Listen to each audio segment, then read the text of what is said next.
Alors, voici l'une des choses les plus redoutées des entrepreneurs, des e-commerçants et de tous ceux qui sont dans le commerce. C'est la concurrence. Quand vous vendez un produit, une offre de formation ou même des produits physiques et que des personnes proches de vous, des amis, des parents, des étudiants que vous avez formés commencent par vendre le même produit, le sentiment que l'on a, c'est qu'on a un sentiment de jalousie. On se demande, est-ce que ces gars-là ne veulent pas en fait démonter mon business? C'est vrai. Dans certains cas, ça peut être ça. Certaines personnes peuvent lancer le même business que vous juste pour vous détruire, juste pour vous anéantir. Mais en fait, au fond, la concurrence n'est pas totalement mauvaise. Parce que pour un entrepreneur, pour quelqu'un qui a pour ambition de réussir, qui a envie d'avoir des résultats, en fait, vous devez toujours prendre la concurrence du bon côté. Je m'explique. Vous vendez par exemple une formation, ok? Un pack de formation que vous vendez par exemple à 10 000 francs. Avec toutes les formations, vous le vendez à 10 000 francs. Et vous avez dit que ce pack de formation-là est à droit de revente illimité. D'accord? Vous l'avez vendu à des étudiants et ces mêmes personnes, ces étudiants-là, décident par exemple de revendre maintenant ce pack que vous leur avez vendu à 10 000 là, à 5 000 francs. Clairement, ça devient de la concurrence. Parce que sur le marché, pour le même pack de formation, si les gens trouvent 5 000 francs au lieu de 10 000 francs avec le même contenu, c'est clair qu'ils ne vont pas acheter votre formation, bien votre pack de formation. Et là, déjà, vous faites face à une sérieuse concurrence qui se base exclusivement sur le prix.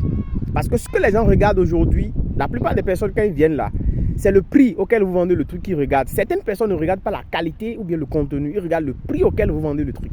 Et sur la base du prix, lui vous concurrence déjà et il vous bat. Alors, qu'est-ce que vous aurez à faire pour faire face à cela? Ce que moi je propose déjà, quand c'est comme ça, quand quelqu'un vend le même produit que vous, les mêmes offres que vous, mais à un prix plus bas, à un prix bas que le vôtre, c'est clair. C'est clair, c'est une concurrence. Ce qu'il y a lieu de faire, c'est de faire un plus, de montrer à votre client pourquoi votre offre est meilleure. Mais vous n'allez pas le dire simplement, non, mon offre est meilleure, chez moi c'est mieux, chez moi c'est si. Non. Proposez-lui une solution qui va l'obliger à passer à l'action immédiatement.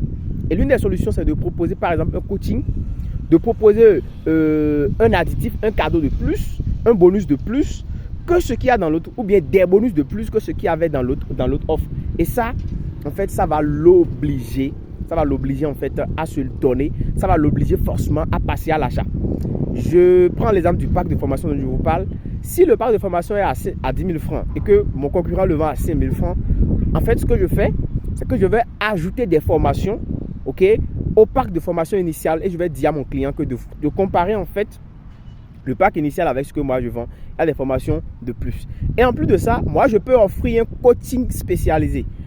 En plus de ce que je donne, je peux lui dire que je donne un coaching personnalisé sur par exemple 5 jours, bien sûr par exemple 10 jours, bien sûr par exemple 1 mois, à toutes les personnes qui vont acheter mon offre, que je vais les accompagner à mettre en place telle chose. Et là, ça va obliger les gens à passer à l'action. Et ça, c'est un truc vraiment hyper important qu'il faut faire lorsque vous êtes en fait entrepreneur, que vous avez des produits à vendre. Même si c'est des produits physiques. Je suppose que vous vendez par exemple du savon, vous vendez par exemple de la nourriture. Et qu'il y a des concurrents qui vendent les mêmes choses que vous sur le même aliment ou bien dans votre zone. L'idée est très simple. Proposez un plus. Offrez un service de plus que ce que l'autre fait. Et montrez à vos clients qu'ils ont tout intérêt à venir chez vous. Ne vous mettez pas à vous lamenter parce que quand il y a concurrence, en fait, ça vous pousse à faire plus que l'autre. Ça vous oblige à sortir le meilleur de vous-même. Ça vous oblige à innover. Et c'est ça qu'il faut comprendre quand vous êtes en entrepreneuriat, quand vous voulez vendre des offres, quand vous voulez vendre des produits. Soyez prêts parce que c'est la concurrence qui fera de vous un bon entrepreneur, un bon vendeur, parce que ça va vous amener à innover, à sortir de nouvelles solutions, de nouvelles stratégies commerciales. Et c'est ça qui fera de vous un bon vendeur sur le long terme.